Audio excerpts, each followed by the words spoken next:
अगर एक पुरुष अपनी पत्नी से ही सेक्सुअल फेवर नहीं मांगेगा या एक महिला अपने पति से इसकी मांग नहीं करेगी तो ऐसे में एक नैतिक समाज और सभ्य समाज में वो लोग अपनी शारीरिक सेक्सुअल इच्छाओं को पूरा करने कहां जाएंगे। ये टिप्पणी की है इलाहाबाद हाई कोर्ट ने। बेंच थी जस्टिस अनीश कुमार गुप्ता की। किस मामले में जज साहब को यह कहना पड़ गया? मामले का मैरिटल क्रूएल्टी यानी वैवाहिक क्रूरता से क्या संबंध है? केस के और कौन कौन से पहलू हैं और फैसले में इलाहाबाद हाई कोर्ट ने और क्या क्या कहा, इस वीडियो में सारी बातें जानते हैं। चूंकि केस में कुछ लोगों का जिक्र बार बार आएगा, इसलिए उनके नाम हमने बदलकर उन्हें कुछ काल्पनिक नाम दिए हैं ताकि आप मामले को अच्छी तरह समझ सकें। वो मामला जो साल 2015 में शुरू हुआ था। हरीश को अपनी बेटी अंजलि की शादी करवानी थी। उन्हें इसके लिए आईआईटी ग्रेजुएट विवेक एक उम्दा पसंद लगे। दोनों में रिश्ता तय हो गया। 2015 में ही विवेक और अंजलि की शादी भी हो गई। इस शादी में अंजलि के पिता हरीश ने खूब रुपए खर्च किए थे, मगर शादी के बाद बेटी ने ससुराल से कुछ शिकायतें भेजनी शुरू की। अंजलि के आरोप थे कि उसके ससुराल वाले उसे दहेज के लिए प्रताड़ित कर रहे हैं। अंजलि ने अपने ससुराल की 2 महिलाओं का नाम लेते हुए बताया कि वो शादी में मिले गिफ्ट से नाखुश है। अंजलि ने आरोप लगाया, मेरे ससुराल वाले कह रहे हैं तुम्हारे बाबा ने एक आईआईटी पास लड़का पसंद किया है तो दहेज तो देना ही पड़ेगा। मगर जब हरीश और अंजलि के परिवार वालों ने मांगे मानने से इनकार कर दिया तो मामला ज्यादा बिगड़ने लगा। अंजलि ने आरोप लगाया कि उसके साथ ससुराल में गाली गलौज और मारपीट होने लगी। हरीश ने कहा कि उनकी बेटी को इतना मजबूर कर दिया गया कि उन्हें विवेक के परिवार वालों को 15 से 20 लाख तक के सामान और साथ ही कैश भी देना पड़ा। मगर इसके बाद भी विवेक संतुष्ट नहीं हुआ और अंजलि के साथ इसी तरह का दुर्व्यवहार जारी रहा। अंजलि ने कहा कि विवेक शराब पीता था, पॉर्न फिल्में देखता था, साथ ही वो अंजलि पर अप्राकृतिक सेक्स करने का भी दबाव बनाता था।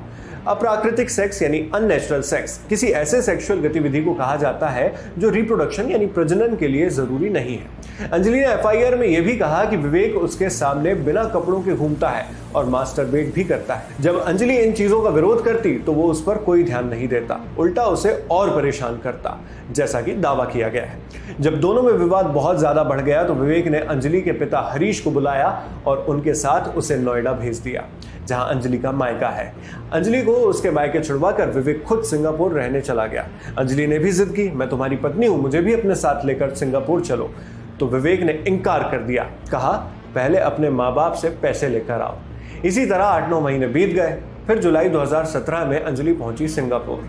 वहां पर उसे उसका पति विवेक अलग अलग नशे करते हुए मिला।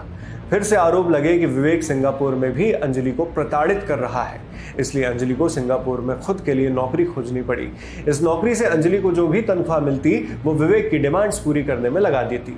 ये प्रताड़ना देख अंजलि के पिता हरीश भी पहुंच गए सिंगापुर।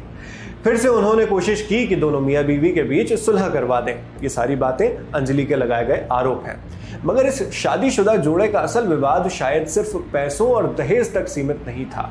बात कुछ और भी थी जो कोर्ट ने सुनवाई करने में पाया। क्या पाया, आगे बताएंगे। अभी सिंगापुर वापस लौटते हैं, जहां अंजलि और विवेक का झगड़ा इतना बढ़ चुका था कि हरीश को एफआईआर करवानी पड़ गई। जुलाई 2017 में इस मामले पर उत्तर प्रदेश के जिले गौतम बुद्ध नगर में एफआईआर दर्ज की गई। ये वही जिला है जिसमें नोएडा आता है, जहां अंजलि का मायका भी स्थित है। इस एफआईआर की सूचना भारत सरकार के विदेश मंत्रालय को भी दी गई ताकि विवेक का पासपोर्ट फ्रीज या फिर होल्ड करवाया जा सके। साथ ही अंजलि के पिता ने विवेक की कंपनी के सीईओ को खत भी लिख दिया। खत में उन्होंने इल्तिजा की कि विवेक को वापस इंडिया भेज दिया जाए।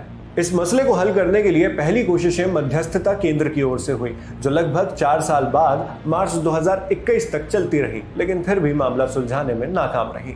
मामले में बारी आई इलाहाबाद हाईकोर्ट के दखल की। सारे आरोपों, एफआईआर और जांच नतीजों को देखने पर हाईकोर्ट ने कहा, एफआईआर में लगाए गए आरोपों को देखते हुए और साथ ही पीड़िता के बयानों से ये समझ आता है कि लगाए गए आरोप वैवाहिक बाध्यताओं, शारीरिक संबंध और पति की अननेचुरल सेक्सुअल गतिविधियों से संबंधित है, जिनका पत्नी ने विरोध किया था।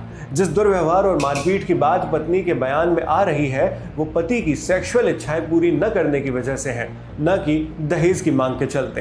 एफआईआर में और गवाहों के बयानों में दहेज प्रताड़ना को लेकर सिर्फ सामान्य और अस्पष्ट अस्पष्ट आरोप लगाए गए हैं। किसी भी घटना की विशिष्ट जानकारी नहीं दी गई है। जांच अधिकारी के पूछने पर भी पत्नी कोई विशेष घटना या जगह के बारे में नहीं बता सकी, जिससे जांच एजेंसी आरोप साबित कर पाती। आगे कोर्ट ने दहेज की मांग वाले आरोपों को झूठा बता दिया। फैसले में हाईकोर्ट ने कहा, सारे तथ्यों की बारीकी से जांच करने पर नजर आता है कि यह विवाद पति पत्नी में सेक्सुअल जोड़ न बन पाने की वजह से है।